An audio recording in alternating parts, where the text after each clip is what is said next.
Welcome to the Daily Review. This is Fed Razak, Senior Trading Strategist here at CMTrading.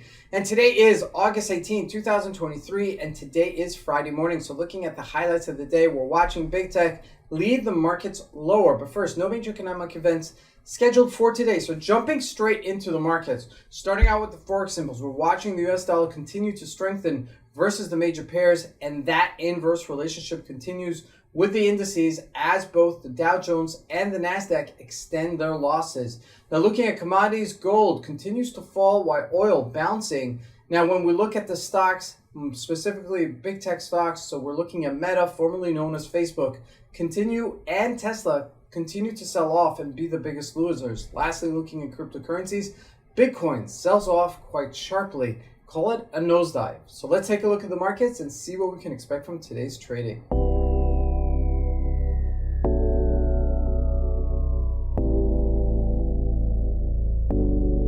So we're going to start with the Euro USD, and it has been trading just trickling lower. It hasn't been the easiest one to trade, and that's why we haven't really focused on it. We were more focused on the Australian dollar, but I feel like it's now time to start revealing where the Euro is doing. So we're jumping into it, and it's getting into major supportish area.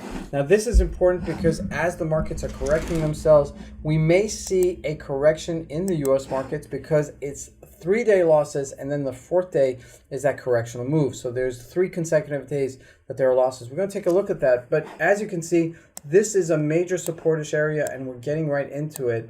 Now, it could be that we're exhausting our sell-off, and we are getting to the latter 2 parts of the last 2 weeks of August, so that may be as time right before September that we perk up. Now looking at the British pound, not trading much, but if we jump into the Australian dollar, it continues to fall. Okay, this was the weakest one, and you could see that week to week when we broke that 64.70-ish level, we were trading about 64.10, and we got all the way down to 63.68. So there is a decent move on the way down as it's made a correctional move, about 70 pips since at the top of the area. Okay, so decent move. Okay, but we're at the end of it, so just keep that in mind. Now jumping into commodities, first gold trickling lower to 1892, and this is just so subtle because it's been, you know, one of these like slow grinding sell-offs, okay, which are hard to follow sometimes because as day traders, you kind of look for volatility, momentum,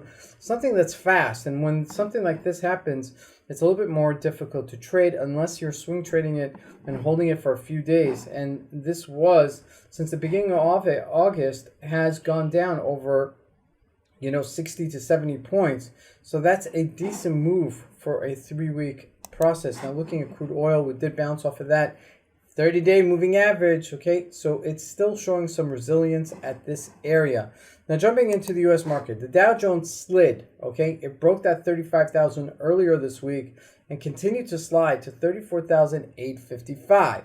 Now some of the stocks are strong, some of the stocks are weak. Most of them are weak. Okay, however, specifically looking at the NASDAQ, it continued to sell off day to day. Okay, but we're at that 3rd day. Okay, because when we look at these bars, if you look, it's 1, 2, 3 day sell off. Now the 4th day is conceivably, okay, most times a correctional move on the upside. So I do expect a bounce. Now, which ones were the biggest losers? Now we're looking at Facebook. As it's nosedived, okay, it closed in the gap and then continued to close in the gap, okay, even though it couldn't bounce off of it. And we are trading at less than $300 a share, where it broke above it. Now looking at a weekly, just to give us some perspective. So we're at supportish area at this area, believe it or not, because there is congestion earlier on this. So I do expect also for this to bounce at a certain point, and today might be a good place for it to do it. Apple also continued to slide. Now this one was very weak as it came out with those quarterly earning reports. It gapped down and it went, and it continued to go and sell off. Now jumping into Tesla is another one that continued to sell off quite aggressively to 219. Remember, this was 298 just a couple of weeks ago, just a month ago, excuse me. So, and is making a significant correction on the downside as this continues to correct. Now, CISCO came out with quarterly earning reports yesterday, and look, it's relatively strong, okay? It made actually new highs for the day. You could see that. all right? It spiked up to 55.50-ish level and then corrected itself to 54.69. However, it's still relatively strong, okay, until it's showing us that it's weak and showing us that it's strong. Now, if we look at Google or Amazon, they're still holding up, okay, not selling off too bad. Okay, if we look, where's Google? One more, there we go. Google's also holding itself up. So it's not across the board. That's what I want to make that argument.